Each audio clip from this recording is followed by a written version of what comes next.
editor had spent a lot of time in America. He understood the sport, and there are elements of the German culture which it's about administration, and it's about government, and it's about bureaucracy. And I'm always a big fan of letting the fans decide. You don't have to love this sport, but you should be allowed to make a choice. You can't make that choice unless you're informed. And Build have chosen to make that to inform. What they found was that as they started to cover it, they got more and more attention. More people were clicking through their new media site. They ran a competition to vote whether UFC was a brawl or was it an elite sport. 72% of the German audience reading that newspaper voted it was a sport. And so they've been pleasantly surprised. Every one of those writers and editors have become fascinated by this new sport. It's not new. You guys have been reporting on it a long, long time. But there's a lot of people going to jump on that bandwagon, and I think Build are one of those, and they did a fantastic job. Very positive. We're going to talk tonight about airing the UFC on national television in various countries. Looking at the UK specifically, obviously you had that one-off deal with Channel 5. Viacom since then have bought Channel 5, who have obviously a rival promotion, Bellator, under their wings, and in the UK, Cage Warriors have got a deal now with Channel 4. So there will be a lot more MMA broadcast on national television in the UK. Outside of the deal with BT Sport, are there discussions going on about striking a deal with a national broadcaster in the UK? Yeah, all the time. But we're also in the business. The reason that we're able to put on such high-level production is because we're a commercial operation, right? That's what we are first and foremost. And we don't give stuff away, right? So there may be other promoters or other brands, they want to give it away. We know that we're the best. We know that our fighters are the best. We know that the fans want to see the best. If you want to see it in the UK, it's on BT Sport. There's lots of other programmes. It's not just the live events. And we had over 1 million viewers on Channel 5. But when they come back to us and say we'll take it for free, or anybody says we'll take it for free, then we have to sit back and go, guys, no. We're in that business. I have to ask you about the Poland. There were some signs that we might have been tonight in Gdańsk, and then we might have had another event fall. What went wrong, and when can we expect to have an UFC event in Poland? Well, we had discussions. We booked some dates in the arenas. There are other promoters there. We're respectful of their business. They've spent a lot of years and resources investing in that market, and they've got a very, very clear fan base there. We had some conversations with them. We all agreed that it was probably best to leave it for this year, and we'll be back in 2015. There's one thing that we don't do, and we don't collaborate, and we don't collude. Those are two things that we cannot do, but we do want to make sure it works for the Polish people, and there's plenty of interest from Polish arenas right now, including Krakow, Gdansk, Lodz, and obviously the older one in Warsaw. So still got lots of options going on, but we're not far away. Thank you. Just to touch back on Helsinki for a moment. In the media, there's been rumors that the arena has already been booked, and the dates have been given to you. That just the dates are here. Just bring the event. Can you comment on those? Yeah, don't be fooled by what the arenas tell you. If you looked at the dates that we had in arenas around Europe, there's about 25 dates booked for arenas. That's what you do. You have to do that. That's part of the business. And then what I'll do is I go back and sit down with Lorenzo and sit down with Dana, and I say I need that event there, I need to continue that, I need to develop that. We've got a TV deal happening there, we've got an Ultimate Fighter happening there, and we're growing the market, and that's a clear plan. And I've got a plan for 2015 that I've laid out to the guys in Vegas, and that includes all the bookings and the dates. They have to match that up with Fight Pass, they have to match that up with Fox. It's a very complicated model, It's not just a case of when can we all go to Helsinki and have a good time. There's a few issues that we have to take consideration for. So yeah, we're working through it. Are the terrestrial deals done on a one-off base? So for Dublin, is it just going to be once off, get it exposed, and then, as you said before, the next time, if the broadcaster wants it, they'll have to come back with money? It looks that way right now. Garry, on a personal level, in the short time that you've been involved with the UFC, what would you say has been your most satisfying achievement? I don't think tonight would be far off, really, because of the hard work that you have to do in Germany. You all know the challenges that we've had, and we've made monumental moves here. We filled the. I got a ton of them, haven't I? We filled the O2 Arena. We sold out in short order.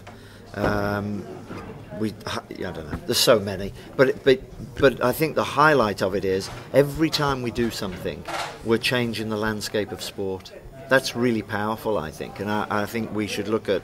You should all be very proud of that, because you've all invested your time, your energy, and the resources into it, and we're playing our part. And we can be an influential member of that, but we're changing the landscape of sport. You can change a football club, and you can change a tennis club, and you can change, but at the end of the day, it's all part of their sport. We're changing the landscape. We're growing audiences around the world in multiples of hundreds of thousands and millions of people. Do you know the European numbers for Fight Pass? For how many people have subscribed to it, I don't disclose that, because that's obviously private information. We're a private company, but let's just say, if I can give you a number, we continue to grow at a rate of about 50% on a weekly basis. So that's catching fire, and that's good for us because it's becoming a library of content. The most viewed product on that digital network is UFC 1. It's always top of the charts, so everybody wants to watch UFC 1, which is ironic. And is that a good thing or a bad thing? I think it's a great thing, because we're in a generation where we want to watch what we want to watch, when we want to watch it, wherever we want to watch it. That's what digital network communication is all about. So if you're a real fan and you go, you know what, I want to watch the final of the very first Ultimate Fighter again, that'd be cool, I'll go do that. Where does Africa fit into your plans? Where is Africa fit into the plan? We've had some discussions with a promoter down there called EFC, which seems to be the biggest one there. They've had some challenges this year. Unfortunately, they've had some casualties, and so we've sort of backed off that market a little bit. But we're going to start to see more and more fighters coming out of there, fighting in our European schedule, and who knows. But right now, we have no plans to be in South Africa, which is really the market that you need to be in, the one that you could hold an event in. Why would you be wary of that? Because the UFC regulate themselves and have, when they go to places with no commission, all of the EFC Africa stuff has been by their own mismanagement and mishandling of care of fighters.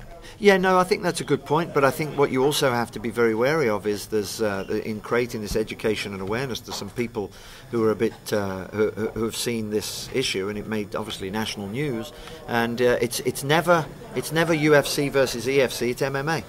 Right, so you have to be very careful and make sure that it corrects itself. They're good people. EFC, great organisation. They'll get their house in order. They'll get everything sorted out, and maybe it'll be further for us down the road. But as you can hear from everybody, we could be in every country, every weekend, all around the world, but we just don't have the resources. Finally, on that, Marshall Zelaznik went on the record on a podcast and said it wouldn't be beyond the realms of possibility soon for the UFC to have 20 events in Asia and the Middle East in 1 year. So do you think that's out of the realm of possibility for the next 2 or 3 years for Europe? For Europe? Yeah, well, let's take Asia out of the equation. We're talking about numbers and time. I would not wish to create a total number. All I want to say is, and I've said this to Dana and Lorenzo, the more success we have, the more shows we'll do, the more television networks we'll build, the more fans that we'll build, which will require more shows, which will require more fighters, that's growth, right? So if it was 20, if it was 50, over the next 10 years, I think it'd be silly to quote a number, because that always comes back to haunt you. But all I do know is 2015 will be more than 2014, as far as I can look. Okay? Are you a fan of Dana's vlog and the embedded series following him around Fight Week? Yeah, it's content, right? It's TV content. People want to get a peek under the blanket. Yeah, well, there's no better business to give a peek under the blanket, no better individual than Dana White. Take a look at what happens in the world of sport, and all the leaders of sports organisations, whether it's NBA, NFL, Premier League. They sit behind their suits and their desks, and you've got a guy who wants to connect with every one of you, wants to connect with the fans, stands outside for 40 minutes having photographs taken. Do you think Roger Goodell or Richard Scudamore would ever be doing that? They just don't. So that content is fabulous for me, because I always say to the networks, it's not just about the fights. These fighters have great stories, deep stories. People want to know about them. People want to know about the individuals involved. The 20-year anniversary documentary has been a fabulous documentary. Introduces you to Frank Fertitta, Lorenzo Fertitta, tells you the whole story. Dana White. I mean, it's a case study. There are universities around Europe and the rest of the world covering what we're doing because it's a case study, it's a business study. Nobody's ever done it in a generation. Dana White, Lorenzo Fertitta, Frank Fertitta, they've done it, and you can't take it away from them. So the more content you give fans, the more fans you build, is my comment. Are you scouting in Italy for fighters? Yeah, actually after Segara's failure, maybe you weren't. Yeah, we had a bit of a stop-start in Italy, didn't we? You know, they always say you're lovers, not fighters, right down there. No.